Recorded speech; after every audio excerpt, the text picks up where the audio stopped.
All right, let's embark on today's deep dive. Imagine having a shortcut to understanding some really profound wisdom from ancient texts, distilled right into an engaging conversation. It's pretty much what we're doing today. Right. You brought us a fascinating set of sources. These are excerpts from 20 Vīsatinipāto, which is a collection of verses, mostly from the Therīgāthā, or the verses of the elder nuns. Yeah, these aren't just, dusty old poems. No. They're powerful, very personal first-person accounts, often women talking about enlightenment, transformation, moving from worldly stuff to, well, real spiritual freedom. Exactly. And our goal here, our mission for this deep dive, is to pull out those core insights. We're talking impermanence, suffering, the path to liberation. All through the eyes of these quite remarkable individuals. And it feels surprisingly relevant, doesn't it, even now? It really does. You get reflections on the aging body, the pull and the danger of desire. These perspectives feel fresh.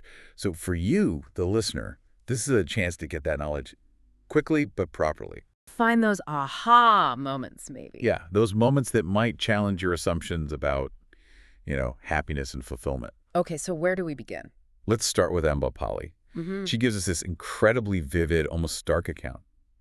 She paints this picture of youthful beauty and then just holds it up against the relentless march of time. What's her reflection really showing us? Well, Ambapālī, she systematically, almost clinically, dismantles the illusion of lasting physical beauty. It's quite something. Oh, so. She talks about her hair, right? Once black, curly like a bee, she says. Okay. Then becoming like hemp with age. Or her head, once like a perfume box full of flowers, turning hairy smelling. And her teeth, once like jasmine buds, becoming broken and yellow like barley. She goes through everything. Everything, feature by feature. Hair, eyes, nose, her voice, arms, breasts, feet, you name it. And each memory of beauty is slammed right up against its aged reality. And that refrain. That powerful refrain. The word of the truth speaker is otherwise, or it is truly so. It's this relentless, almost surgical deconstruction of physical attachment. That's unflinching. And it leads her to a really profound conclusion, right? Yeah. What does she ultimately realize about the body and suffering? Exactly. She's not just, complaining about getting old. For her, confronting decay directly seems to be the awakening itself. She concludes the body, this heap, as she calls it, is the abode of much suffering. Ultimately, it's fallen to decay, a house of old age. So it's a radical redefinition then. Not about keeping beauty, but finding freedom from wanting to keep it. Precisely. Freedom from the attachment. And it connects right into that broader ancient idea, doesn't it? That understanding decay is actually a step towards liberation. Okay, so moving from the physical body to a different kind of value, we meet Rohiṇī. She challenges her father's, let's say, conventional views on what makes a person valuable. What was his initial problem? Well, her father, he looks at these ascetics, the saman, and he's skeptical. He calls them idle, lazy, living on others' alms, desires of gain, fond of delicacies. The usual criticisms. Right. He basically asks her, why on earth are these people dear to you? And Rohi's response is, well, it's powerful. It really is. She completely reframes it. She champions their true virtues.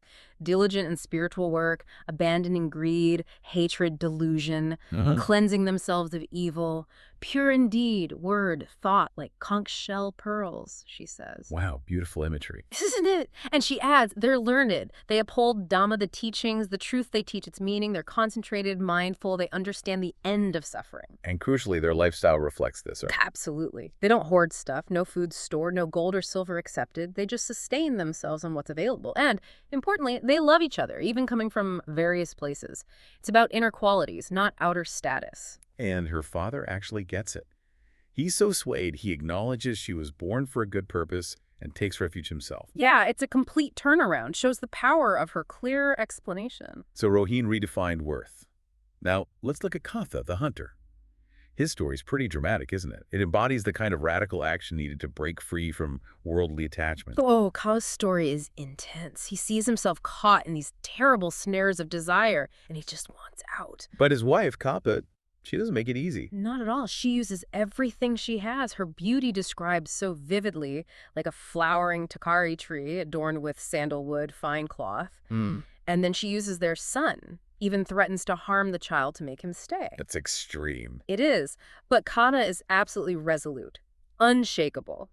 He declares, The wise abandon sons, then relatives, then wealth. Great heroes renounce, like an elephant breaking its bonds. So he sees her beauty as just another trap. Exactly, another snare. And he says, definitively, even if she gives their son to jackals or dogs, she won't turn him back. He's made his choice. Wow.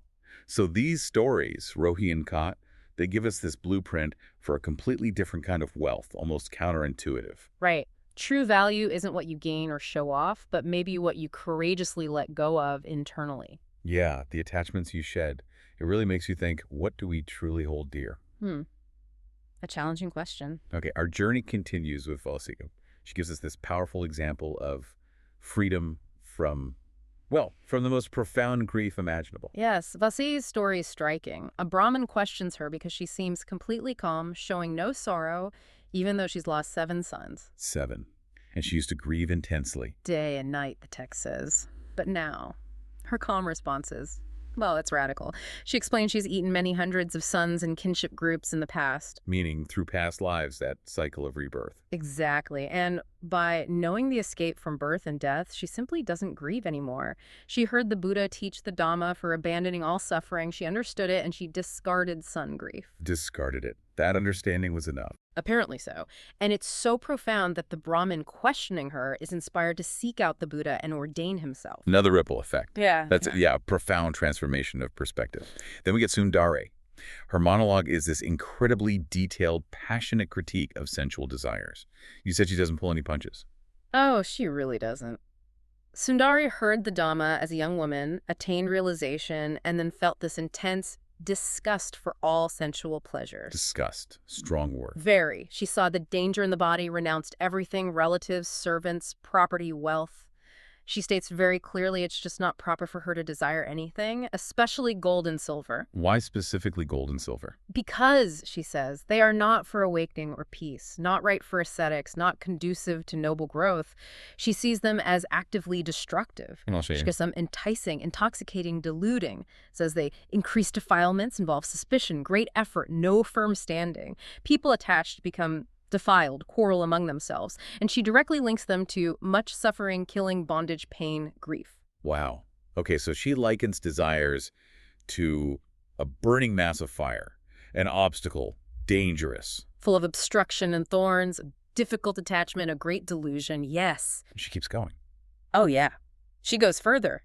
Describes them as terrifying, like snakes, leading people into a mud of desires onto paths to hell. Oh, yes. She calls them enemies, afflictive, defiling, worldly bait, binding to death. They're maddening, bewildering, disturb the mind, like traps set by Mara, the tempter designed to defile beings. So having felt that distress due to desires, she's just done with them. Completely. She says she'll never return. She delights only in nirvana now, diligently living to destroy those bonds, following that sorrowless, dust-free, secure, noble eightfold straight path that the great sages used to cross over.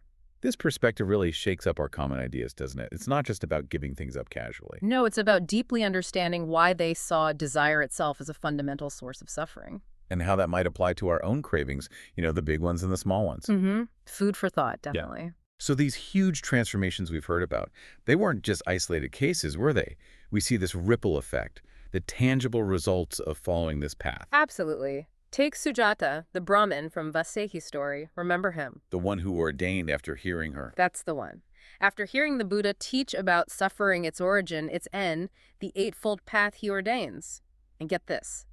Within 3 nights, he attains the 3 knowledges. 3 nights. What are the 3 knowledges again? In this tradition, it typically refers to profound insights like recalling past lives, understanding the karmic deeds of beings, and, crucially, knowing the destruction of defilements, or asavas. Basically achieving a very high level of realization. That quickly. It shows the power, the efficacy of the path. It really does, and the story gets better. His transformation is so obvious, so compelling, that even his charioteer. Witnessing this, the charioteer refuses the generous gifts Sujata's wife offers him and decides to ordain himself. He wants to join the supreme sage. So the transformation literally becomes contagious. Exactly. And then there's Suba, the daughter of a smith. She shows another facet of this wisdom in action. Okay, tell us about her. Suba, she's a bhikkhuni, an elder nun, described as steadfast in Dhamma, without craving, meditating under a tree. Sounds serene. Doesn't it? Yeah. She also attains the three knowledges, conquers death. She was trained by another famous elder nun, Upalavanai, Right. and she's celebrated, called free, debtless, a bhikkhuni with developed faculties, unbound by all yokes, her task done without defilements. That sounds like complete liberation. It does, and apparently even Sangha, the king of the gods in that cosmology, came with his whole assembly of devas, divine beings, just to pay homage to her. Wow, so these accounts really drive home that this profound freedom wasn't just some abstract idea. Not at all. It was a tangible experience, accessible to people from all sorts of backgrounds. Nuns, former hunters, Brahmins, daughters of smiths, leading to real states of deep peace and, well, spiritual mastery. And just like that, we've taken a deep dive into some incredibly powerful, really inspiring voices from ancient times. We really have. We've looked at the stark reality of the body's impermanence with Ambapālī, seen how Rohiṇī redefined value, witnessed Kāya's radical liberation from attachment. And Sundarí's fierce rejection of desire, Vāsiyu's freedom from grief. And finally, the profound fruits of the path with Sujata and Subha. And what's truly remarkable, I think, is the consistency. Across all these different lives, different experiences, whether it's Ambapālī on aging, Rohiṇī on virtue, Cāpā breaking free, Sundarī critiquing desire. Each story really hammers home the power of seeing reality clearly. Seeing it as it is. Yeah, and choosing a path that leads inwards, towards freedom rather than outwards, towards entanglement. So thinking about all this, if physical beauty, worldly success, all those attachments are seen as these transient snares, these traps, what truly makes up a rich and fulfilled life from these ancient perspectives, and maybe more pointedly for us listening now, how might that challenge our modern ideas of success and happiness?